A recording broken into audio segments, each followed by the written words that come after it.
Hi, my name is Alistair Roberts from Media Heroes, and in this video we're going to have a look at the ultimate guide to SEO for business owners. Now, what we're going to look at is the key things you need to understand as a business owner and basics of how SEO works. What we're not going to do is look at the technical execution of SEO, rather what you need to understand and the process you need to be aware of so you can get the best out of your SEO campaign and work really effectively with your SEO company. And also to be able to tell the difference between a great SEO company and an average one. All right, let's get into it. When you're starting an SEO campaign, it can seem that it's an insurmountable task ahead of you, and it can seem pretty overwhelming. So let's start at the basics. If we want to look at what is SEO and why should you care? Now, the first thing is, let's understand a little bit about it. What is SEO exactly?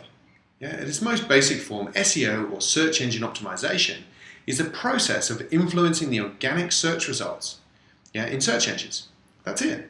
It's getting your business onto the first page of Google and as high up as possible and consistently across a range of keywords.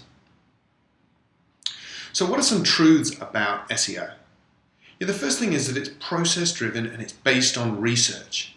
Yeah, it's not guesswork. It's not trying to outsmart Google. There's a process that you can follow, and when you do it, you end up with consistent results. And that, as a business owner, is what you need to look for.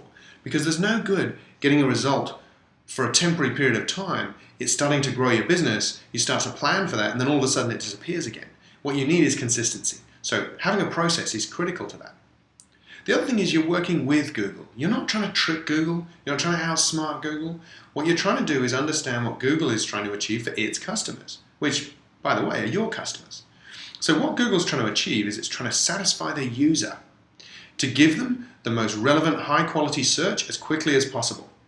So those users that are on Google are people like you and me. And the people that you're interested in are your target market. So what we've got to make sure is that the information in your website and your website as a whole is the best authority in your particular subject area. And we use certain signals to show Google that that's the case. The other thing is that it's proactive and it's long-term. Yeah? SEO isn't something that you can do in 5 minutes and expect a result. It's a medium to long-term strategy. So it's going to take several months to start getting your momentum, and then several more months for that to mature. So with a regional campaign targeting a city, you'd expect to see results in around 4 months. Yeah, but that won't be mature, that campaign, for at least 6 to 8 months, if not a little bit more. It depends how competitive your market space is. For national SEO, you might find that those timelines, or you will find those timelines, are a little bit longer. So for national SEO, you might see results after approximately 6 months. You may see some before, but just having realistic expectations will help you. So 6 months is realistic. And then you might see that campaign mature somewhere between 8 and 12 months. You can target almost any keyword. So a lot of people will say, we don't stand a chance targeting that keyword because we're only a small business and there's lots of big players. In fact, as a small business, you have advantages over big businesses. So you have the ability to target keywords, and you might actually, the way you construct your site, have a big advantage over a big business. Yeah? But what you might have to do is chunk it down. So you might say, well, realistically, in the next X months, we're going to try and achieve this, this, and this, and we're going to look for a business outcome. We're going to look to make money from that first phase. Then we're going to build and go after more competitive terms and more competitive terms. So you can build on your success, but certainly nothing's out of reach. And the really important thing about SEO is that it's all about making you money. It's not just about rankings.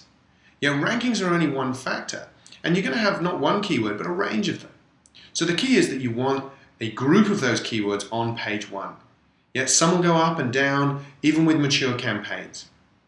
But the focus needs to be on what's happening, what's the result of those rankings. So the result of that is visitors to your website. They need to be high quality. The result of that is conversions from your website to be it an email inquiry or a phone inquiry or a download of your information pack so you can gather those people's email addresses. Be clear about those goals though, and then you can focus on actually making money from the campaign rather than necessarily obsessing about a particular ranking of a particular keyword, because that may not be related to a business outcome for you. If we have a look at some fables or some falsehoods about SEO as well, a hocus pocus or a dark art. It's not. It's a process like anything else in business. If you follow the process, you will get a consistent outcome over time. Yes, it's hard, there's a ton of variables, but it's certainly not any sort of dark art. You're not trying to outsmart Google. You know, if your SEO campaign, if your SEO company rather is saying, hey, we've discovered the latest thing and there's a way to get around Google's algorithm and we've sort of found this neat trick, yeah, walk away. It's not about outsmarting Google. It's about understanding Google's long-term aims and working with it to achieve them. And when we have a company that we're representing, what we're trying to do is get our clients' websites to be the most relevant, high-quality match to those search criteria. And that's why they're on page 1. Yeah, not because of trickery. You can't be reactive to every algorithm change. Algorithm changes will happen, and there's 501 of them last year, and they happen all the time. They're a fact of life. But what you don't want to do is try and be reactive and change everything based on a single algorithm change. The thing about algorithm changes too is that you generally get, as an SEO company, you generally get to see a lot of intention about the direction Google's moving in long before the algorithm change actually comes into place. So the algorithm changes often happen a long time after you've really started to move in a new direction because you can see what Google's trying to achieve. Yeah, so you don't want to be reacting to them at all. It's not easy, not necessarily, it's not free and it's not easy. It's hard work like anything else, but it has a really positive result at the end of the day. Obviously, as I've covered, it's not all about rankings, and it is false that you can't rank for most keywords. It's too competitive. You can go for it, but you need a good plan in place. All right, so why should you care about SEO as the first place as a business owner? Well, firstly, 85% of people or more search for local businesses online, and Google has a 94% market share in the Australian market. So if you're going to be in one place, you want to be ranking on Google. Now, what about the difference between organic, SEO focuses on the organic results, or the paid results, the AdWords area? Yeah, both are useful, but when you look at the statistics, and different ones vary a little bit, but between, the research I tend to look at, about 75% of all clicks happen in the organic area. There is research at the moment showing up to 94% of clicks are actually occurring in the organic area. Now, the reason for a preference in that area for people, and I don't know about you, but a lot of users will tend to migrate towards those organic search results. The reason that happens is people have an association with credibility over the organic search results that they don't have with the paid search results. Yeah, they actually look at them and say, well, they're ranking on Google and they're on the first page organically. They must be relevant to what I'm looking for. Whereas the paid results, people can say, oh, they're only there because they've paid. Now, I'm certainly not bagging pay-per-click or AdWords. It's a hugely powerful platform. And in fact, to have a full digital marketing campaign, you should be using both. But, if we're talking about SEO is very powerful because of the number of clicks that go through that. Yeah, so it's really, really important. SEO, when done well, has almost unbeatable long-term return on investment, and it can really take your business forward. It can really superpower it. So definitely should care about it, definitely need to embrace it and make sure your business is getting the best out of it. Okay, so let's have a look at the SEO process so we can get a bit of a feel for how SEO should be approached. Now, what I'm going to share with you is a little bit about our approach at Media Heroes so you can see how we go about looking at the process of SEO. Let's get into it. This is the process here. So you can see starting with business evaluation, strategy and planning, on-site SEO, off-site SEO, analysis and reporting, improvements and enhancements, and back to strategy and planning. And round it goes, continually improving all the time and continually altering the campaign to change to external influences. Both Google's influences, and we were seeing what's happening based on algorithmic changes or how it interprets what we're doing. We're also looking at users. What happens when they're on the website? Do we need to change things to get a greater conversion rate? They're all part of it. Let's have a look at the first one, business evaluation. Now, there's a lot of web companies or even SEO companies that you'll go and meet with them and they'll go straight to the solution. They'll go, great, I've done some keyword research, here you go, or, we've got a website for you, 5 pages, you've got a WordPress section of that, brilliant, let's get started. Yeah, unless you start with a business evaluation, how do you know what problem you're solving in the first place? And that's the biggest mistake people make. Yep. So when we're looking at this, we're looking at business evaluation. First thing we need to understand is the sides of your business. Yeah. So if you'll have normally you have different sides of the business. That can be either domestic and commercial as a simple one. It could be if you take if you take a dentist, for example, they're going to have different sides of their business. Yeah, they might have pediatric work, they might have cosmetic dentistry, they might have checkups, etc. So you're going to have different sides of business occurring. You need to know what they are and where you make the most money. You might also need to understand where do most of your new clients come from, so you can actually push that side of the business, because ultimately you're wanting to attract new clients. So if most of your new clients only come into your business from a particular part, then you probably want to push that further in the website itself. The next thing you need to understand is who are your ideal customers. There's no point marketing to everybody. You've got to understand and define who that ideal customer is going to be. What are their motivations? What are they looking for from you? What pain points are they moving away from? What are they trying to avoid? What do they have a fear of, a lack of? Yeah? And what do they want out of the relationship with you, or the outcome from giving you money and working with your business? So you've got to market to your ideal customer and know exactly who those people are. You've got to understand your customer lifetime value. So by this I mean that, what is the value of a new customer? If a new customer comes on board, they're not just going to buy from you once, or they shouldn't. Most of the time they're going to buy from you a few times a year, maybe once a year, maybe once a week, depends on your business. So understand what the value of an average purchase is from a customer, and how many times a year they're going to buy from you, and how many years on average they're going to be a customer. That'll give you a customer lifetime value in revenue. Then understand what gross profit you make from a customer, and that'll give you the total gross profit lifetime value of that customer. That figure is essential, because that tells us what do we need to do to make you money. Then when you've set your SEO campaign up and you can measure how many new customers you're attracting, you've got to measure for how much that's worth to you. So then we can start to say, okay, well, SEO, the campaign costs us X, but we're getting Y out of that campaign, therefore it's profitable. And that's really, really key to understanding the value of your SEO. Next thing you might want to do is, in business evaluation, is actually do a health check of your website. Is this website even suitable for SEO?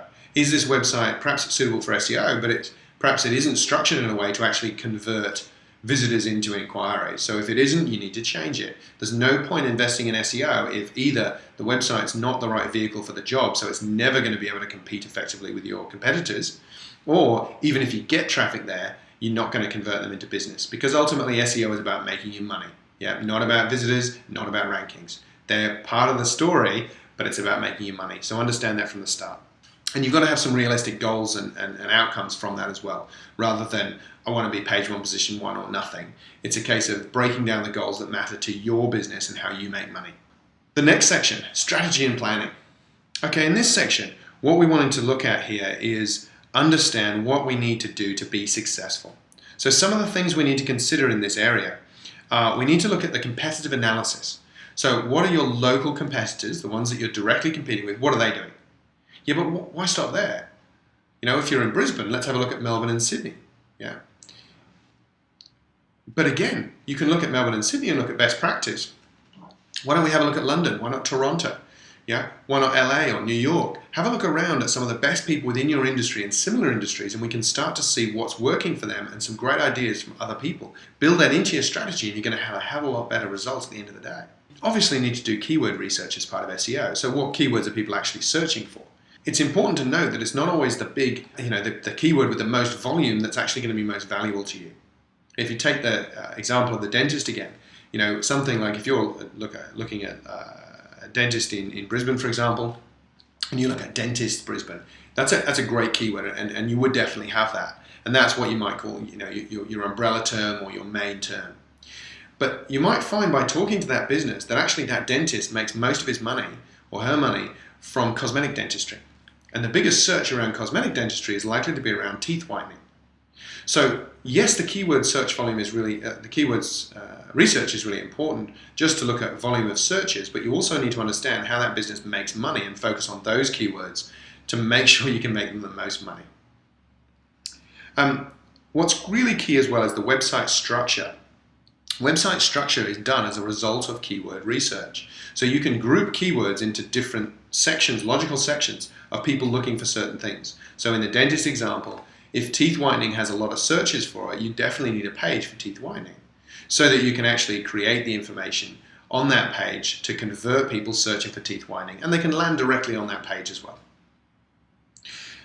One of the other things you look at, you might, in the strategy and planning phase, is website functionality. So inclusion of a blog, inclusion of different techniques to get conversions. So do you need to bring in email marketing into this strategy? What do you need to get the outcome you're looking to do?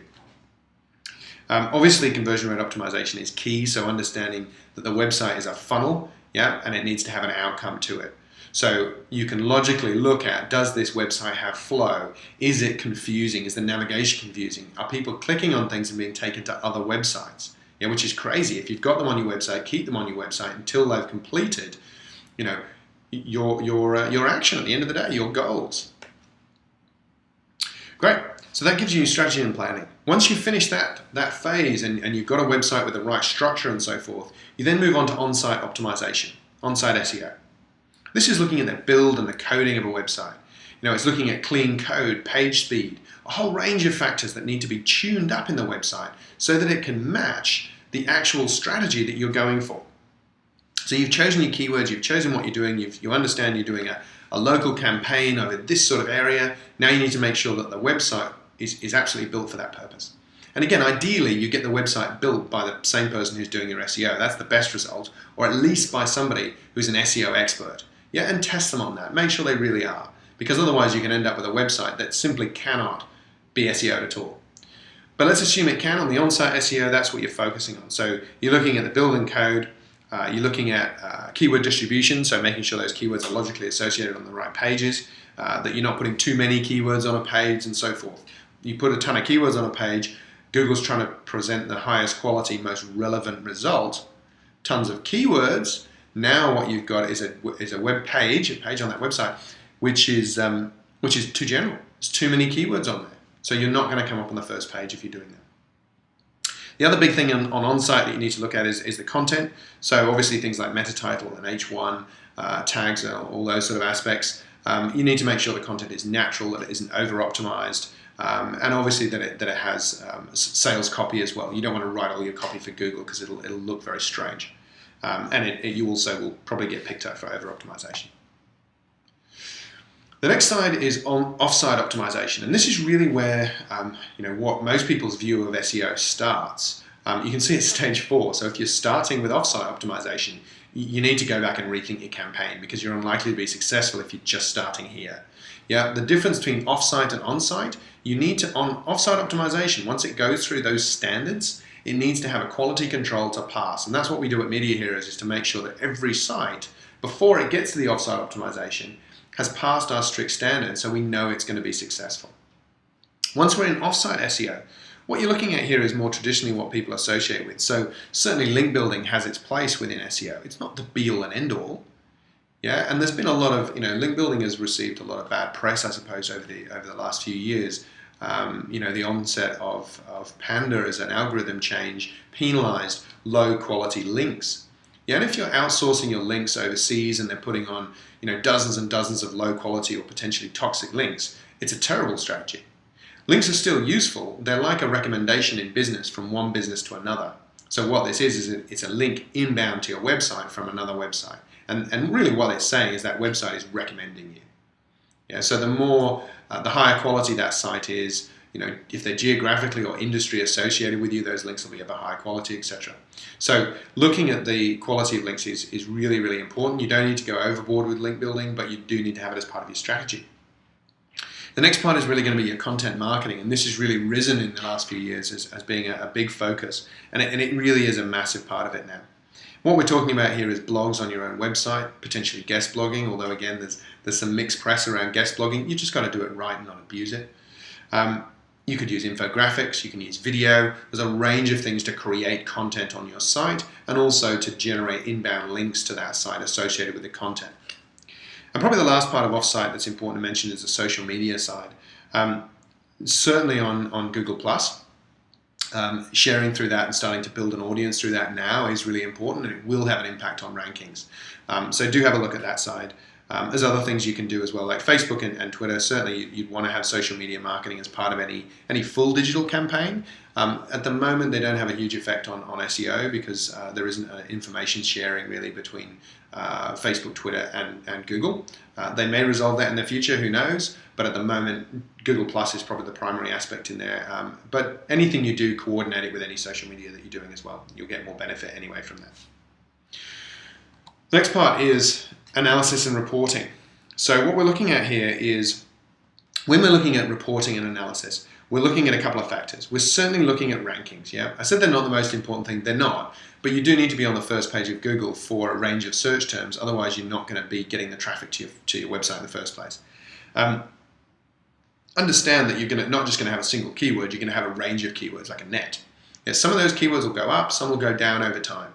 Yeah, what you want to be concerned about in ranking, if you're trending down for a long time and nothing's being done about it, yeah, that's a problem. But sometimes you can actually be focused on a small group of keywords, and some of those might go up or down, but you've also got what's called the long tail optimization. So if you've been doing a good content strategy for a long time, you may find that those rankings have less effect because the SEO results or the inbound traffic from the efforts of your SEO, it's just a lot more stable. So rankings aren't everything, but you certainly do want to look at them. The next thing within analytics you want to look at are things like your traffic sources. So where do visitors come from? Whether they're referral traffic, direct traffic, organic or paid.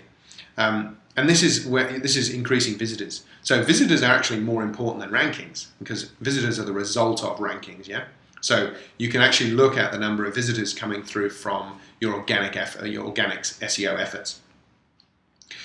You do also want to have a look at the conversion rate optimization side. So once you're getting visitors on the website, are they completing the goals that you want them to? Are they making inquiries? Are they downloading those forms? Are you getting their email addresses? If there's no measurable outcome from this activity, then it's probably not working.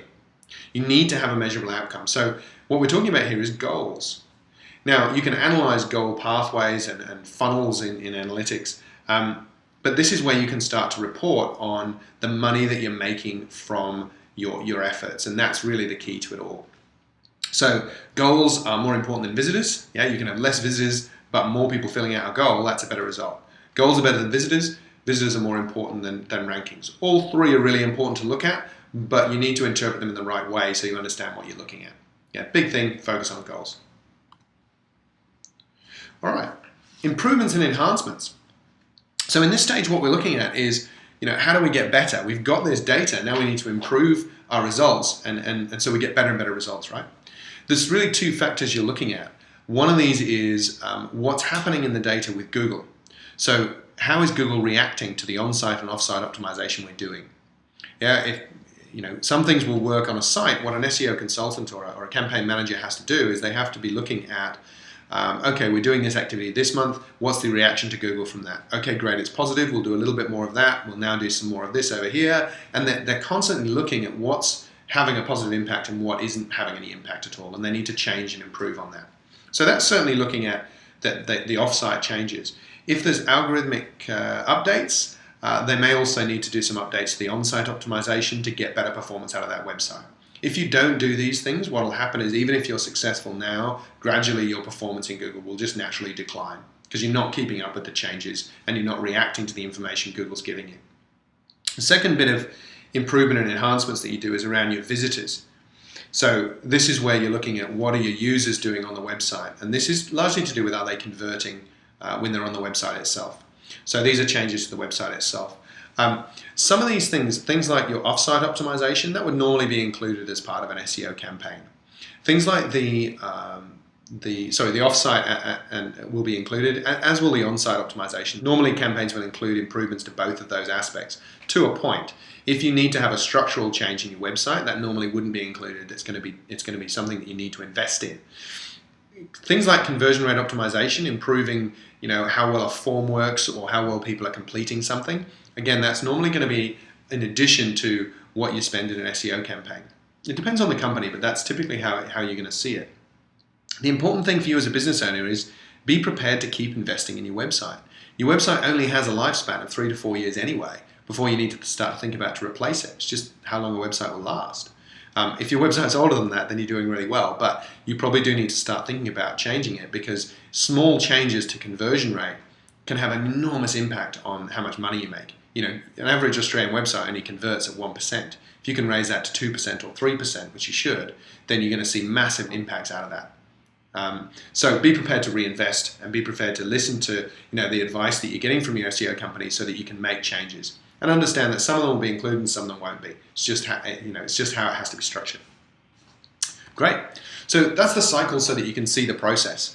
And look, if your SEO company isn't going through a process similar to this, you need to push them on it and make sure that they do.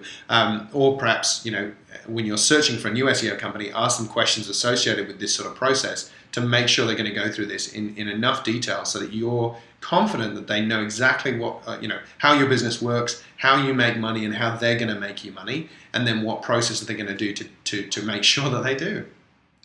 All right, let's have a look at a couple of quick tips for you, so you can avoid some costly mistakes.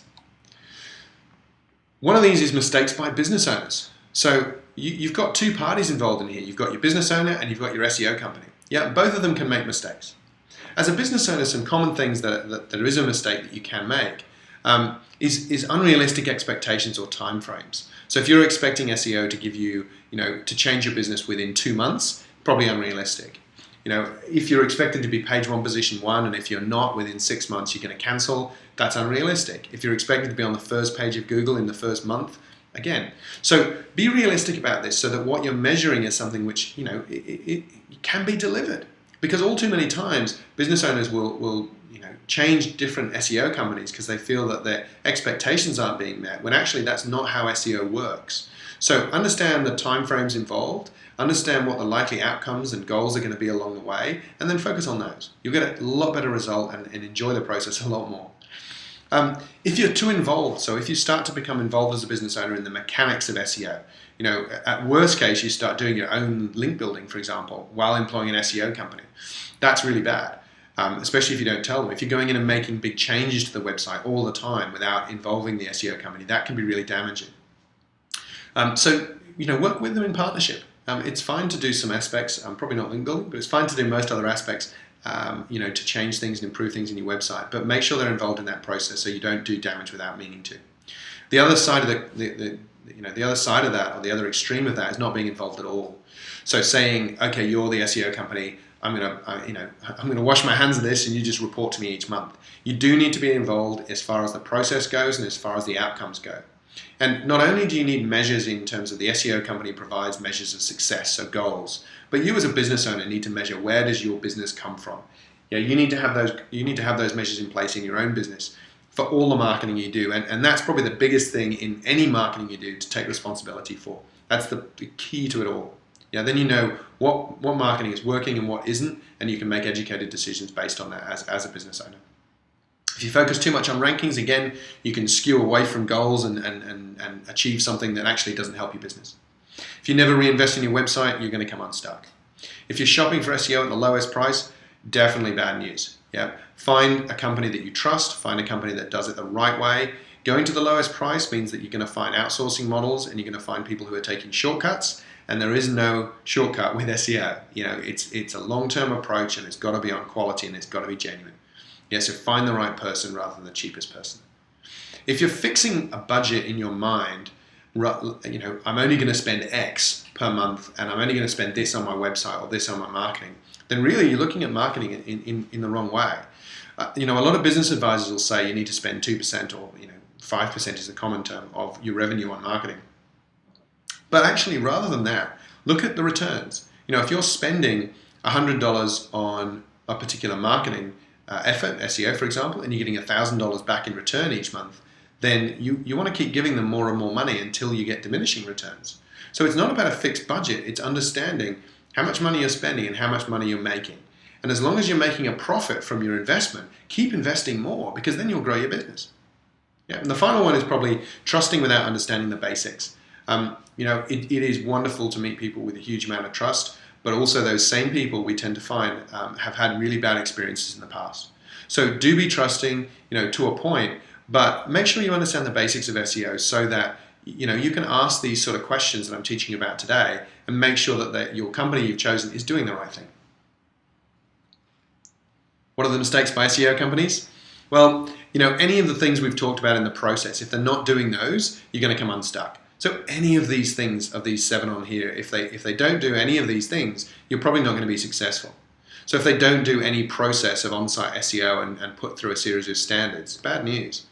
If you've got duplicate content or poor quality content on the website, it won't work. Poor quality, massive amount of links, toxic links, all of those things that'll hurt the site. Over-optimization, they're not doing research to keep up with the changes, and they're not actually asking you questions about the business outcomes. There's no connection with the reality of you being a business owner and having to make money. That's a really easy way to come unstuck. And if there's poor communication or poor service, it doesn't matter how good you are technically, that's going to leave it's going to be very hard for you to trust that company and work with them and listen to their advice, if they're not providing you this service. So that's a really important thing an SEO company needs to do. Okay, so summary and last questions. When we look at SEO or digital marketing, it can seem like this, as I said at the start, this huge insurmountable task to try and overcome. But like anything that you're going to do that's worthwhile, it's about having the right team behind you, having the right information, the right equipment, and having a plan to get there. And then it's simply a case of taking one step after another to get to your goal. If you do that, you will reach the top. And look, from today, if there's a few things to remember, you want to remember that SEO does have the power to superpower your business. It's really, really important part of your marketing strategy. Find a professional SEO company you can trust. Going to a one-man band who's really nice but perhaps can't keep up with all the different specialties in SEO is dangerous. So make sure they're a professional and make sure that you get on with them and you can trust them. Work in partnership with them. Don't let them be in isolation, and you don't want to be in isolation either. It's your website and your digital marketing is the most important part of your marketing that you can do. So make sure you work in partnership with them. You've got to measure, as a business owner, measure where your business comes from. So yes, your SEO company or digital marketing company needs to measure results based on return on investment, but you do as well.